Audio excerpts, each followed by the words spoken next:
নমস্কার, মিষ্টি বয় কিচেনে আপনাদের সবাইকে স্বাগত। আজ বুধবার, মা সকাল সকাল ঠাকুরের পুজো দিয়ে নিয়ে তারপরে রেগুলার যেটা কাজ কুলেখাড়ার রস বানিয়ে খাইয়ে দিচ্ছে। আর তারপরে ব্রেকফাস্টে আজকে ব্রেড বাটার করলো, একটু দেশি ডিম সিদ্ধ, কলা, খেজুর, হরলিক্স, এটা সবাই খেলো।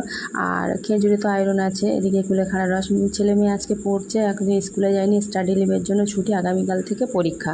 তো সবাই টিফিন খেয়ে তারপর মা কাটাকুটি করতে বসলো। আর তারপরে দুপুরের খাদ্য তালিকায় আবার লাল শাক ভাজা, ওটাও আয়রন জাতীয় খাবার।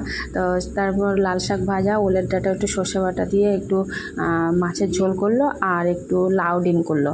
তো তারপরে সেগুলো তো হলো। তারপর বিকেলবেলা ঘুম থেকে উঠতে না উঠতেই আবার ফের ফল দিল। তার ফলের তালিকায় আবার প্রতিদিন বেদানা থাকবেই, মানে